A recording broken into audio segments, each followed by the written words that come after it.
So today we'll start with a new lesson from your social science.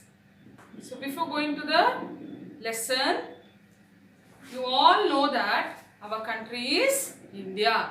So we all are proud of being Indians. So you know many things about India, but there are some aspects which are very important and you have to know about all those things. So today we will learn all those aspects in the lesson I Love My India. So here see the clippings here, children, of the slides, and you can listen to my lesson. India lies in Asian continent. So in your second chapter you had learnt about the continents.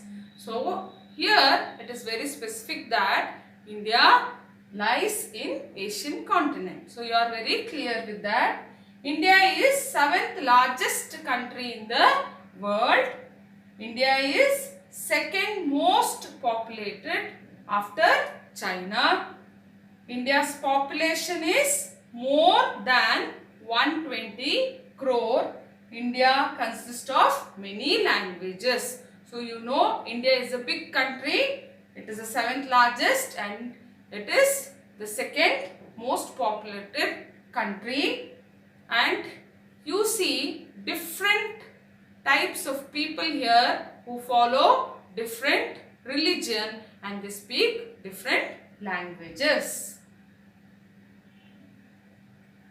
India shares boundary with. So here you learn about the neighboring countries of our country. So it is sharing its boundary with different countries. So which are those countries, children? It is Pakistan. You have Pakistan here, the neighbor of India. Afghanistan, that is here, and Nepal. So you can see Nepal here.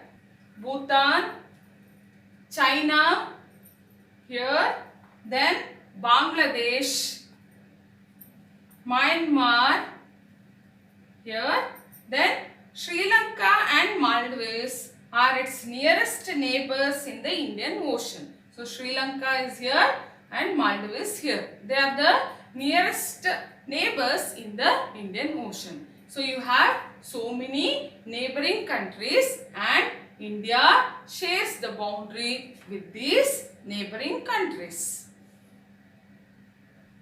India is surrounded by the Bay of Bengal in the east. So you have the Bay of Bengal in the east, then the Arabian Sea in the west and the Indian Ocean in the south. So this is also the surrounding, and you can see these sea and ocean on all the three sides.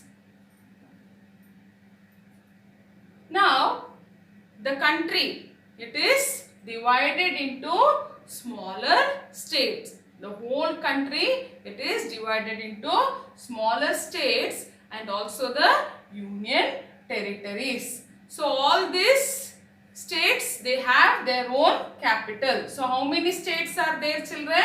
So there are 28 states and 8 union territories. So every state has a capital. So you have the map of India here, wherein you get to see all the states with their capital and also the union territories with their capital. You can observe the different states. So you all know that we live in Karnataka state and the capital is Bangalore. In the same way there are so many states. So you can observe the map and know the capital and the different states and also the union territories. So this you have to keep it in your mind. That is, India has 28 states and 8 union territories. India has two types of government, the central government, the state government.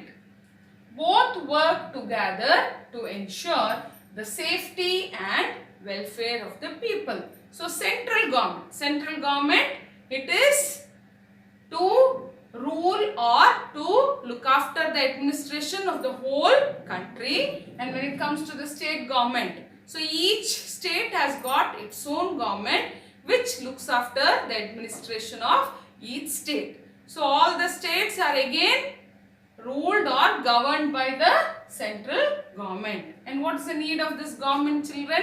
It is that they work together and see to that the people have very safe life and they have a very prosperous and secured life in this country.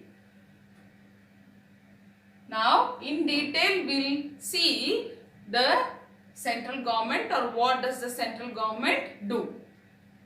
India became independent on 15th August 1947. You all remember this because every year we celebrate Independence Day in the school. So we got our independence on 15th August 1947.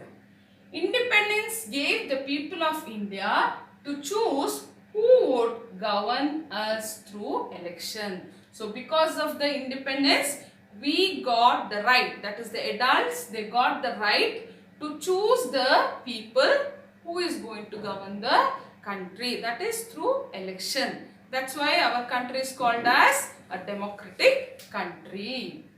People cast their vote through election. So people go and vote during the election and thus they elect their representatives. You might have seen your parents going or your adults in your home going and voting. So thus the election process goes on. The elected people then form the government. So whoever gets elected, they form the government. Citizens above the age of 18 years can vote. So as I told you, the adults, that is the citizens who are of the age 18 or above the age of 18, they can go and cast their vote or they can vote. The central government makes laws for the entire country. So as I told you, the central government, which is one government or the government which controls the whole country, so that makes the law or the rule for the whole country. Office of the central government is situated in India's capital, New Delhi. So which is the capital of India? New Delhi. Thus, the office of the central government, it is situated in New Delhi. The office consists of the President, the Vice President, the Prime Minister, other ministers who live and work in the capital. So in this office you have the President, then the Vice President, the Prime Minister, other ministers who live and work in the capital. The President of India lives in Rashtrapati Bhavan. The President of India lives in Rashtrapati Bhavan. So here you have the picture. The President of India lives in Rashtrapati Bhavan. The state government. The state government. Each state elects its own government to solve the problems. So each state has got its own government and that helps in administration of the state or to solve the different problems that are faced in the state. The state government looks after the welfare of the people living in the state.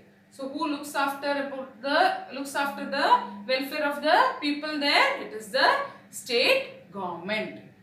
The office consists of the governor, the chief minister, the other ministers live and work in the state capital. So you have the chief minister, the governor and the ministers who live in the state capital. For example, if you take our state, that is Karnataka, the chief minister is Yediyurappa, and you see that the chief minister, the governor and the other ministers, they stay in the state capital, that is in Bangalore to look after the administration of our state. So when it comes to union territories, so India has 8 union territories.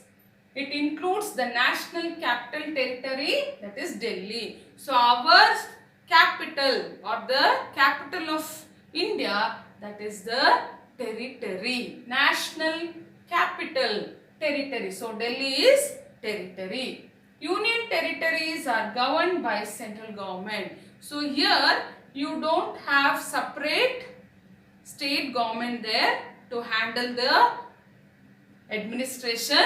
So it is directly handled by the central government itself. So all the union territories mentioned here, they are governed or they are looked after or they are administered by the central government. So see the union territories here. Andaman and Nicobar Islands, the capital is Port Blair. Then Chandigarh, the capital is Chandigarh. Dadra and Nagar Haveli and Daman and Diu. So you have the capital, that is Daman. Then Delhi. So that is our capital. So here New Delhi itself is the capital. Jammu and Kashmir. So here you have 2 capitals, children. Srinagar in summer and Jammu in winter season or summer season. Lakshadweep, it is Kavaratti. Puducherry, again it is Puducherry or Pondicherry. And Ladakh, you have the capital, that is Leh. So there are 8 union territories. So you have to know all about these union territories and the states and their capitals. For all that you can refer the map that is given in your, what is that? The slide. So here you have come to know in detail about our country, especially the administration part, why there is a need of central government, then the state governments, how is the country divided into the states and union territories. The map that is given in your social studies textbook, it is the old one.